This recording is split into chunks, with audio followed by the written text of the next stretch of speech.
Assalamualaikum warahmatullahi wabarakatuh. Perkenalkan, nama saya Sipti Alfisyari dengan NIM 210306128 dari kelas PTNB, Program Studi Peternakan, Fakultas Pertanian Universitas Sumatera Utara. Pada kesempatan kali ini, saya akan menjelaskan metabolisme air pada ternak untuk memenuhi tugas praktikum biokimia dari dosen pengampu Ibu Tati Vidianasari SPTMP.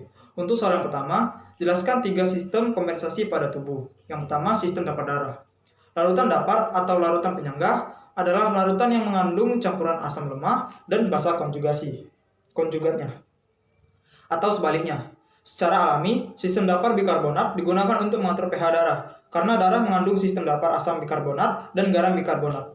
Untuk mempertahankan pH darah tetap normal, yaitu 7,4, diperlukan perbandingan kadar garam bikarbonat dan kadar asam karbonat sebanyak 20:1. Yang kedua, sistem respirasi. Proses respirasi yaitu tubuh menggunakan oksigen dan menyingkirkan karbon dioksida serta uap air dengan melibatkan oksigen pemaksukan O2 atau oksigen dan melepaskan CO2 atau karbon dioksida di alveoli. Dan yang kedua, transportasi O2 dari alveoli menuju jaringan. Yang ketiga, transportasi CO2 dari jaringan ke alveoli yang ditentukan oleh proses difusi udara, tekanan parsial gas dalam udara pernafasan atau PO2 dan PCO2. Transportasi O2 dalam darah berbentuk yang pertama gas larut dalam plasma, yang kedua O2 terikat hemoglobin atau HbO2. Transportasi CO2 dalam darah berbentuk yang pertama gas larut dalam plasma, yang kedua asam karbonat larut dalam plasma, yang ketiga ikatan karbamino dengan protein darah termasuk Hb dengan 20%, dan yang keempat garam bikarbonat sebanyak 70%. Yang ketiga, sistem ekskresi melalui ginjal mengatur kandungan garam bikarbonat dalam darah dengan cara yang pertama memobilisasi ion H positif pada tubulus proksimal dengan mereabsorpsi Na positif. Yang kedua, mensekresi ion H positif pada tubulus distal ditukar dengan Na positif. Yang ketiga, dengan membentuk amonia atau NH4 di tubulus distal dengan menggantikan Na positif yang terpakai. Soal yang kedua, jelaskan metabolisme air pada ternak. Air merupakan senyawa yang memiliki rumus H2O yang berfungsi untuk menyusun jaringan pada hewan dan juga tumbuhan, di mana air dibedakan menjadi dua, yaitu air intraseluler dan air ekstraseluler. Di mana air intraseluler hampir 50% dari bobot termasuk ternak itu sendiri, sedangkan ekstraseluler yang berada pada luar sel seperti urin. Fungsi air yang pertama sebagai katalisator, di mana untuk menghilangkan sebagian besar panas yang ada di dalam tubuh. Yang kedua sebagai pembantu proses pencernaan seperti pada pembentukan enzim yang dihidrolisis yaitu sukrosa. Yang ketiga, air sebagai pelumas bagi tulang, di mana untuk mengurangi gesekan antar tulang. Yang keempat, air membantu pertukaran gas dalam pernafasan dengan menjaga kelembapan alveoli pada paru-paru. Yang terakhir, air sebagai pengangkut berbagai zat bahan makanan ke dalam sel dan keluar sel. Yang ketiga, jelaskan asal sumber air pada tubuh ternak. Yang pertama, air minum. Dengan memberikan minuman pada ternak apabila ternak merasa kehausan. Yang kedua, ada air yang terkandung pada makanan dan juga konsentrat. Yang ketiga adalah air metabolik yang terdapat pada hasil dari oksidasi makanan dari molekul kompleks di dalam tubuh. Untuk soal yang keempat, jelaskan cara menghitung air metabolik. Bila suatu ransum mengandung 10% protein, 20% lemak, dan 55% karbohidrat atau KH, jumlah air metabolik yang dihasilkan untuk setiap 100 kilokalori energi metabolik adalah, pada tabel terdapat zat makanan yaitu karbohidrat yang memiliki air metabolik hasil oksidasi sebanyak 60 gram dan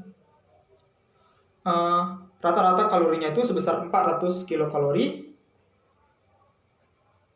dan air metabolik per 100 kilokalori energi metabolis yaitu sebesar 15. Selanjutnya protein besar air metabolis hasil oksidasi yaitu sebesar 42 gram.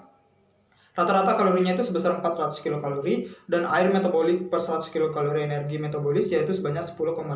Dan terakhir ada lemak yang memiliki air metabolik oksidasi sebanyak 100 gram dan rata-rata kalori sebanyak 900 gram. Serta air metabolik per 100 kilokalori energi metabolik yaitu sebesar 11,1. Cara menghitungnya, jika 10% protein jadinya 10 gram, protein itu akan dikali dengan 4 menghasilkan 40 kilokalori. Selanjutnya ada 20 gram lemak dikali dengan 9 hasilnya 180 kilokalori dan 55 gram karbohidrat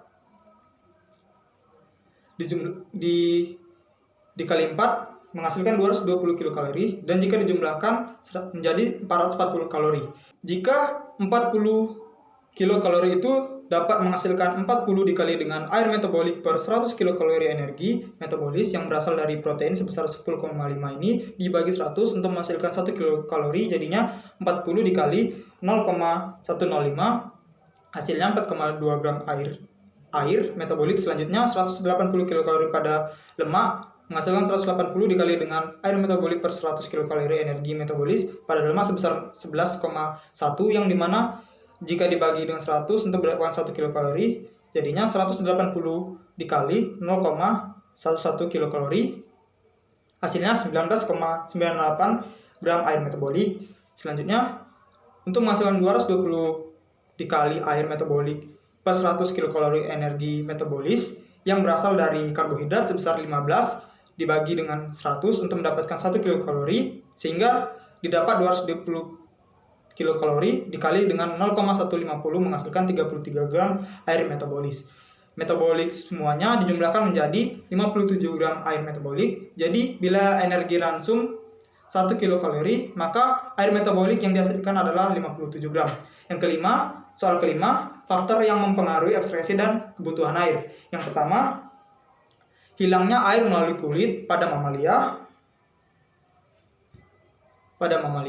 Melepaskan panas untuk mengatur temperatur tubuh, di mana jumlah air yang hilang melalui kulit akan meningkat dengan meningkatnya aktivitas tubuh dan temperatur lingkungan. Yang kedua, hilangnya air melalui ginjal sebagai air seni atau urin. Hal ini sangat dipengaruhi oleh banyak faktor, seperti pakan yang kadar protein dan mineral yang tinggi akan meningkatkan hilangnya air melalui urin. Di samping itu, meningkatkan mineral natrium dalam tubuh akan banyak air yang akan diabsorpsi sehingga menimbulkan odeman pada otak dan asites. Hasil akhir dari metabolisme protein adalah urea yang akan menjadi racun bagi saluran kencing. Untuk mengencerkan diperlukan air sampai konsentrasi yang tidak berbahaya. Yang ketiga, hilangnya air melalui pernafasan pada unggas hampir 40% jika pada unggas. Yang keempat, saluran pencernaan, bentuk pakan dan susunan pakan memiliki pengaruh. Contohnya, pakan yang sifatnya pencahar yang menyebabkan air banyak keluar bersama feses. Ekskresi kotoran sapi lebih basah dari kambing. Contohnya. Sekian dari saya. Terima kasih. Apabila ada kesalahan, saya mohon maaf.